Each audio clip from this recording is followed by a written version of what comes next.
Evening. It's Saturday night. It's going on to 7 p.m. and it's February. I'm sorry.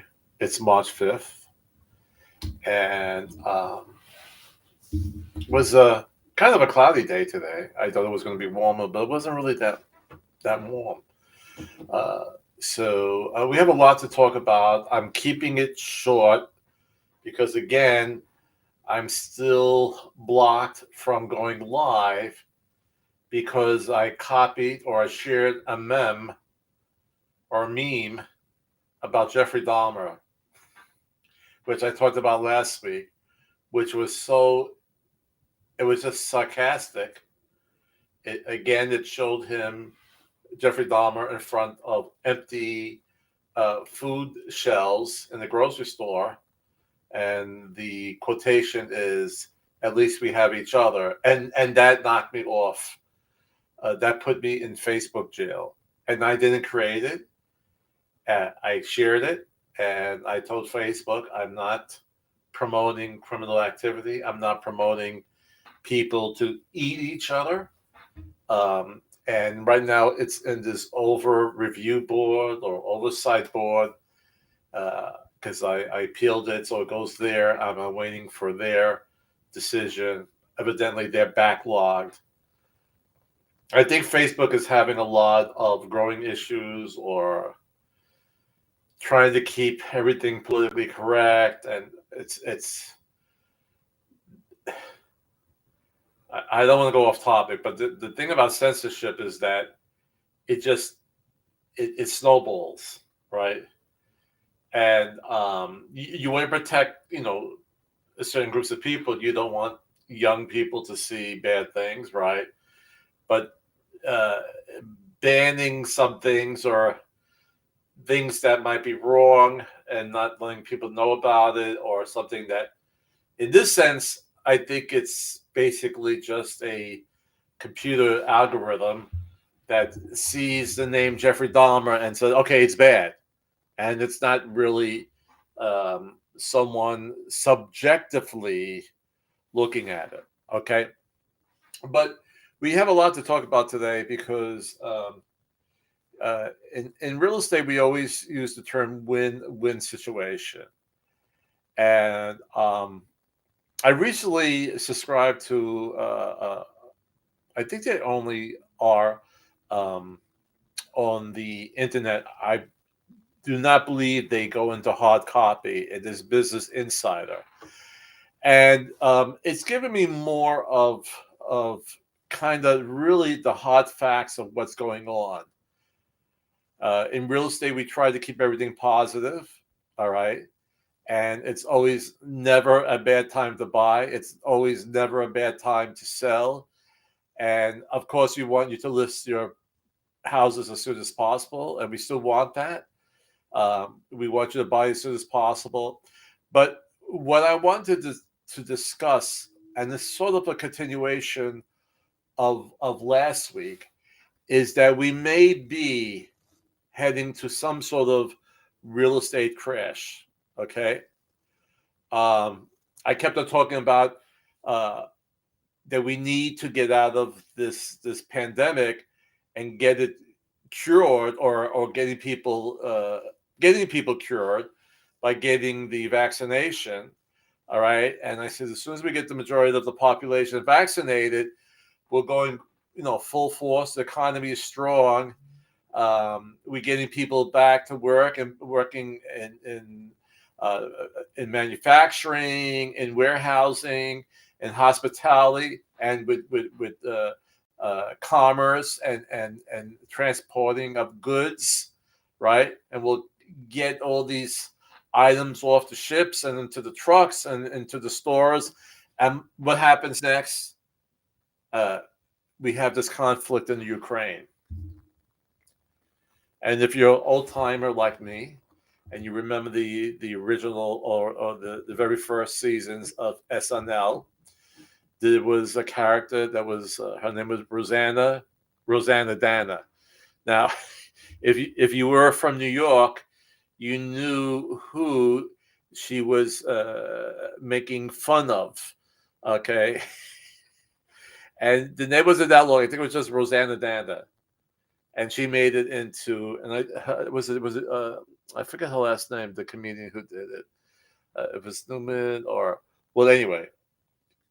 Uh, so she just added Rosanna Dana, and her famous saying was per the skit, "It's always something." Right? There's always something happening. When you think things are going good, it's always something. Then something comes about, and that's what we're having right now. And it could be a big issue. And we're going to talk about that today. I have a little video on it, and we will discuss some things that may be hurting the real estate industry. Doesn't have to happen, okay? I'm just giving you all the facts. I don't want to sugarcoat everything. Uh, I just want to make people aware of what's going on and what might happen. So let's watch our little preview and we'll take it from there.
So again, to tell you about my background, I am an associate broker for EXP Realty. I've been in the real estate industry for close to 30 years, starting back in good old Brooklyn, New York. And by the way, whatever I discuss here, it's my opinion only. It's not any opinion of EXP.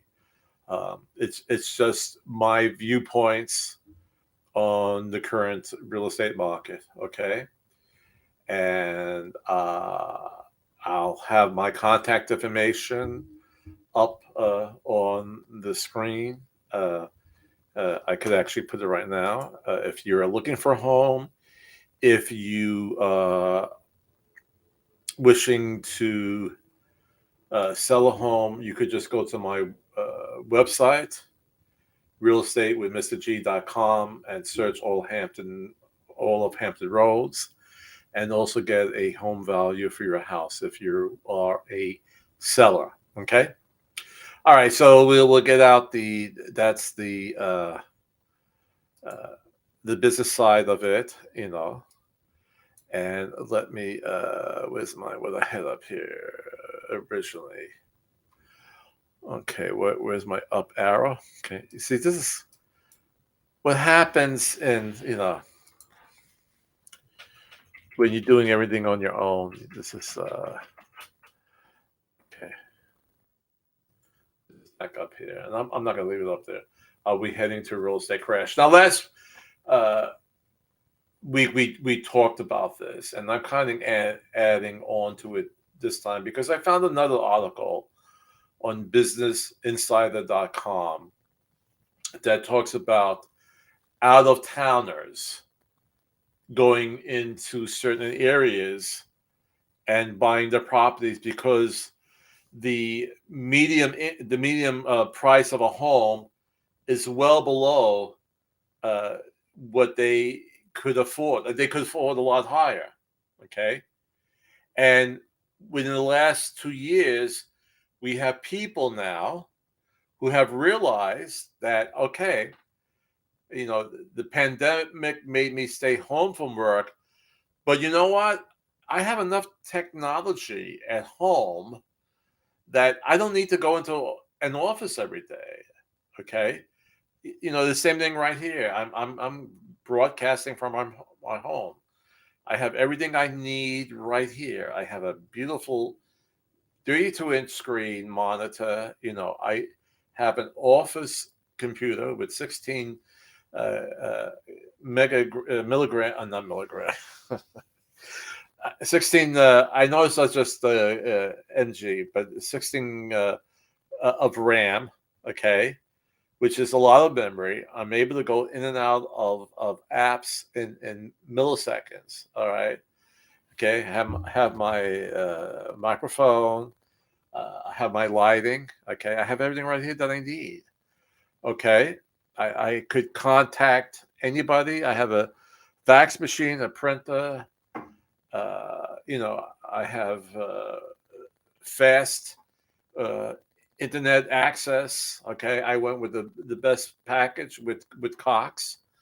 All right, and not just to promote. I'm not promoting Cox. Whatever you want to purchase, Fires or whatever. And I have everything I want. All right. Um, do I miss sometimes going to an office? Yes. It's going in and joking around with people. But a lot of times when I'm in an office with other people, then you know, you got to talk, you know, about, they'll bring up their personal issues and they need help with this and that. And it's too much, you know, I could concentrate more at home. Okay. Uh, and then sometimes you just, let's go, go to lunch and you could tell me all your problems and I'll tell you my problems, but when I'm working, I just want to be focused, and I could do that here. I have a big whiteboard to make notes. I have everything right here. So that's one thing I enjoy. By the way, with working with EXP Realty, that's a plug for there. Okay, and there are places where we could go and have offices. We can, or we could rent out a conference room if we want. I could just do a meeting place. They have a setup with the offices that we could go, and we don't have to pay anything extra. So I'm loving it. I'm loving it. All right. So I like doing business this way, and it seems that many other people like doing business that way as well. Okay. So people realize that I don't have to schlep into New York City, driving my car to the railroad, parking it there, having to pay a monthly fee for the parking, having to pay for a monthly railroad ticket. I get into the city, then I have to jump on the subway, and I'm spending maybe 2 to 3 hours, some people up to 4 a day, round trip, in just traveling. Okay. That's just traveling. And they say, I could wipe that out now. I could wipe out all that cost and all that time wasted where I could just be at home and having a nice breakfast and a couple of cups of coffee and going to work. And I could, in that 2 hours that I would have been on the road, I could be working and being more productive. And that's what's happening. And it's happening big time, when we look at today's article. And we see that people are moving out to the suburbs, or actually maybe even going to other cities, and there's a lot of movement to the south where home prices, I mean, at one time, were lower. They're growing as well, but still not as high as a major city. All right. And we'll find out. When I was reading this, um, I had to do a little research because, for instance, one city that's really growing is Nashville. And Tennessee doesn't have a state income tax. So now you're going there, you're working, uh, your headquarters might be in another uh, city, but you're working here, you're not paying any state income tax. You know, um, when we first were we bought the house down in Virginia, but we didn't move down full time right away, and so we would drive down through the states from New York, to New Jersey, to Delaware, to Maryland, to Virginia, okay, and down those states. So one time we stopped off in Delaware to have lunch at a diner, and the bill was $20. It came to that, just that, and there was nothing else. When you know, and we said, "Why is this? There's no tax." They said, "No, there's no state tax in Delaware, so that's what you pay. There's no other tax added to it." All right, and so right there you have a savings when you buy different products in these states. It's you're saving a lot of money, okay, in that way as well. And of course, when you work, you're not paying. There's not money going out to your state income tax, and your your paycheck is bigger. All right, so people are looking at these states as well, when they are moving out of their original, hometown. So let's go into the article. Let me get it up here, and I'm going to become smaller. All right, and I have to get to the page so I could scroll down. All right. So out of town home buyers are driving up real estate prices in these 10 overvalued cities, and it's fueling housing bubble fears. Okay. And there's actually a lot involved with this article. Out of town buyers could afford almost 30% more than locals in Nashville and New York, Redford found. Now, I found it surprising that it included New York, but you got to remember that New York is a big city with its 5 boroughs. So not every house in New York City is worth $1 million. Now, where I came from Park Slope, Prospect Heights, I lived in the brownstone, and some of them are $2 to $4 million now. It wasn't like that when I lived there. But then you go into other parts of Queens, and maybe you could get something for 500,000, 600,000, 700,000, and that's probably where these out of towners who could maybe pay more than $500,000 or $600,000 for a house, they're going to live in the out of boroughs there. Okay. And then we go down to here. Insiders break down why skyrocketing housing prices are driving bubble fears. And we'll get into more detail with that.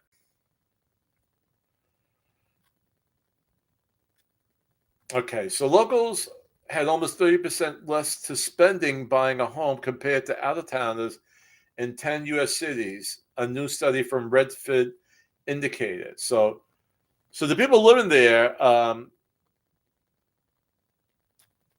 do not have the same amount of buying power as the people who are out-of-towners, who maybe are coming from very good job positions and with very good salaries, and they could actually pay above the asking price or the market price of these homes in these other cities. All right. The real estate brokerage listed in the southern migration to hotspots, Atlanta, Miami, and Nashville, as some of the U.S. most competitive housing markets, alongside New York and Philadelphia. And I say the same when I'm talking about New York. I'm also talking about Philadelphia, because these are like very well established cities. Not putting down anything against Atlanta, Miami, and Nashville, but they became more hot, maybe probably in the 70s and 80s, as Atlanta was going wild with so many businesses going down there, and Miami, and now Nashville. Okay, and a lot of, when we say southern migration hotspots, because businesses are going down there because less tax they have to pay. It's cheaper to incorporate in these cities. um, in most situations. Okay, I'm not saying it 100%, but the cost of living is less down here than in cities up north. All right, so a lot of companies went down here, and and again, not only companies are going down there, but if they have not gone down there, people are able to work out of their homes and go to these other cities if they have to. Maybe fly into New York, uh, uh, maybe once every 2 weeks. The cost is probably they're still saving money than actually commuting there every day from their house that might be out in Westchester, you know, in Long Island, okay, as we say.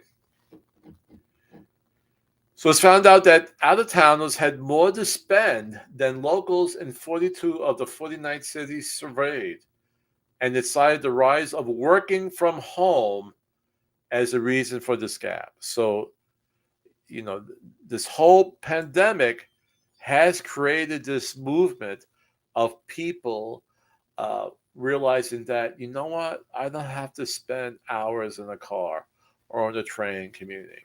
I could wake up, I could kiss my kids as they go on the school bus and start working. And when they come home, I could greet them and we could have dinner together and I could help them with their homework.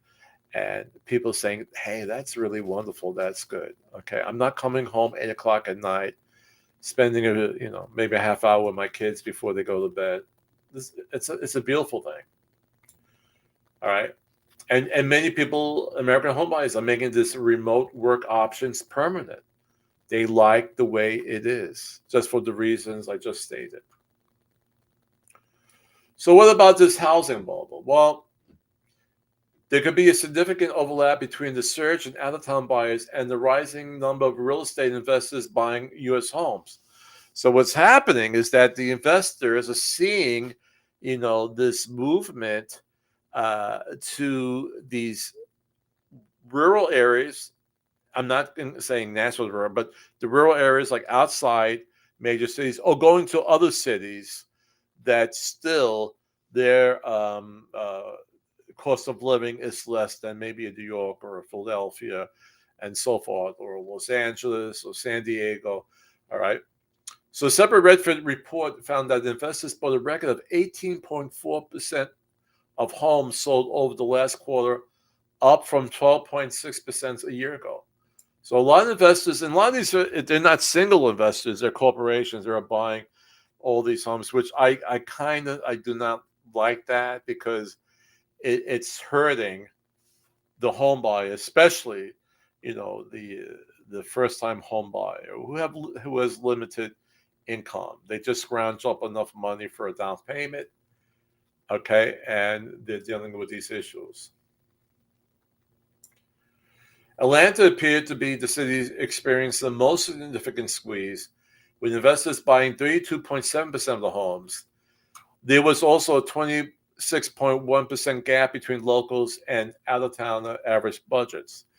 And I've been to Atlanta a couple times, and it's a beautiful city, and it's big, like New York, in the sense that we have the boroughs. They have, I don't know, they don't call it boroughs in Atlanta, but you have these adjoining communities, these areas, uh,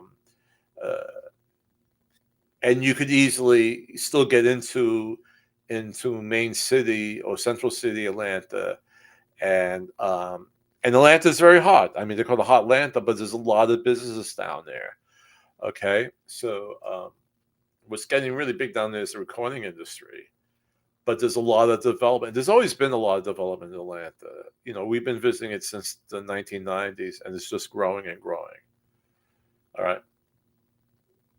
So this economist here, Shakara Bokhari, an economist at Redfin, said that the soaring prices were punishing locals in cities such as Atlanta, Charlotte, North Carolina, and Jacksonville, Florida.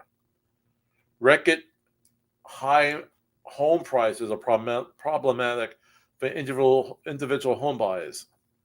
All right. So, and we talked about that last week, where it's really hurting individual home buyers. And again, I always point to the first time home buyer, because they usually are at the beginning of their careers, their professions, maybe not having a whole lot of money saved up. And sometimes they just have to walk away. They've been outbidded. And there's also these investors that are chasing rising prices because rental payments are also skyrocketing. So they know, hey, if I buy more property that I could rent out, um, I will be increasing my income because rents are going up. So investors buying up a record share of for sale homes is one factor making this market difficult. Now, I don't know if there's one way that the government could stop and or keep these large corporations from really sucking up a lot of properties. And I know people listening, they don't want to get the government involved, but it's hurting the individual home buyer. Now, I know there was something in the plan by President Biden to set up and I think it was for people who maybe just had one property. You know, but I know there was going to be like an additional tax they were going to do to try to stop investors from buying too many properties. I'm just talking off the top of my head. I had it on a podcast about, I guess about 2 years ago now. So with everything else that's been happening with the pandemic and now with the Ukraine, Russia issue, a lot of these plans for the real estate market may have gone on the back burner.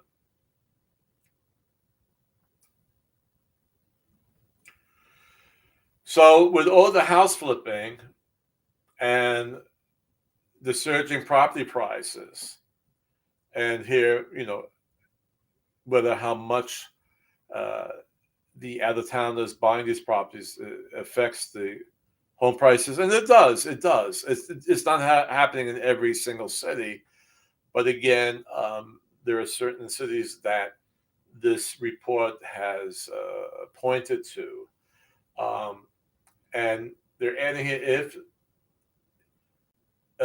if interest rates continue to rise, we may really then have a housing bubble burst, where things are just getting too expensive to purchase. Because also, with we're finally began to move out of the pandemic, and hopefully there are more people involved with the transportation industry, where we're getting goods from the ports to the stores, right? Now we have this issue going on with Ukraine, and items that, well, for instance, if we stop buying gas from Russia, that's going to cause an increase. It's already increased. If we stop buying from Russia, it shouldn't increase that much because we only get 3% of our oil from there. But there's always a reason, whenever there's some sort of problem in the world, it always goes to the gas prices, and they go up.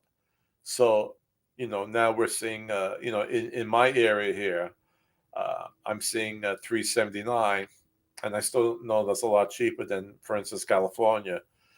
But if we stop buying oil from Russia, it'll probably then definitely go over $4. So with all of this going on, and then I know it's going to cause delays, depending on how much lumber maybe we get overseas, other items that come in from overseas. It's definitely going to lead into a true inflation problem, and I see a lot of problems in the future, not just with the real estate market, but with our economy as a whole. So before we go off of that, just to end this article, it says Nashville is now the most competitive housing market in the U.S. My daughter has been to Nashville, took many pictures. It's a really beautiful city. It really is, especially if you love music. And it's not only like country music, but every year we watch a performance from a college in Nashville that's a music college, and they play every type of music, and classical and jazz, and then you have your country and pop, and it's really a cultural city and very beautiful. So this part here, it does talk about, as I stated earlier, about the state income tax. We're seeing a lot of out-of-state transplants, mostly from states like California that have income tax. People moving from the West Coast will pay way over asking price without batting an eye. And as it's really difficult for local people to purchase right now. And then they'll give examples. So here's Nashville, and the local budget is $573,382. People coming out of town, they could go as high as $736, $868, and that's a gap of 28%. All right. Here they give Philadelphia. Goes to the next page. The local budget is $455. That's what the local people could pay. The out-of-town people could go up to almost $560. All right, and that is a gap of 28.4%. Here's New York. And again, these are most likely more of the outer boroughs. Now, Brooklyn is a borough, but it's very, very close to New York. I mean, when I lived in Brooklyn before I went into teaching and then real estate, I worked for Wall Street. And the train that I took, the subway, I got there in 20 minutes. So it's very close to New York. So a lot of people go there. But they're probably talking more about Queens and the Bronx and Staten Island, where that local budget might be $975. Out-of-town budget, people coming. Let's say they're coming from Connecticut, which is a very rich state, and they don't want to take that Conrail anymore. Well, that's a gap of 26.5%. And we could go down the line. Here's Atlanta, $568.73. The out-of-town budget, people coming in, they could go up to $717, $243. A gap of 26.1%. I'm going to go down to let's see if they did some of the southern cities here too. The other southern cities: Indianapolis, Orlando, Florida. Here's Orlando, Florida. Okay, the local budget is $471, $145. The other state people are able to go $555 to $16. That's a gap of 17.8%. So there you see the big difference. Okay, so we have that going on right now. People coming from other locations, having a lot more buying power, and they're able to not bat an eye and pay maybe over $100,000 on the house, okay? And what other issue we have is then we go to what's happening in the Ukraine, that conflict. I'm going to show a little video on that, and that adds more to the pot.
I would say the only good thing that came out this week, as for the real estate industry, is that the mortgage rates dropped a little bit. Usually, when you have a drop in the stock market, um, I've noticed there's always been a little bit of a drop in interest rates. Um, just another formula that's involved with that. I'm not going to go with that right now. Um, but everything else, uh, it's, the video just talked about inflation and the cost of goods. So with that in mind, uh, I just want to end with this: that real estate, we always want to have a win-win situation, and the ones who are winning right now are the ones who are selling. Um, and with going people who have the income to go, up to $100,000 over asking price, uh, it's going to not be a win-win situation for many home buyers. All right, and what we're happening now, uh, like I said, thank God we're almost got this pandemic beat, but now we're going to have an issue now with this conflict in the Ukraine. And God help those people, and I pray for them. And they are strong and resilient, and they're fighting. God bless them. But what's going to happen here, we're definitely going to have inflation and difficulty in getting different products, for instance, to build homes. Um, so we'll see how that affects the real estate industry. It's not going to positively affect it. We'll deal with it, and people who need to buy homes, they'll buy homes. But just telling you what's on the horizon. So, with that in mind, uh, be kind to each other. All right. If you haven't been vaccinated, please get vaccinated. And I'll see you next week, hopefully with some better news. And always remember, the greatest power we have is to love, and the greatest gift is each other. God bless the people of the Ukraine, and may they be strong, and may this conflict be resolved. I'll see you next week.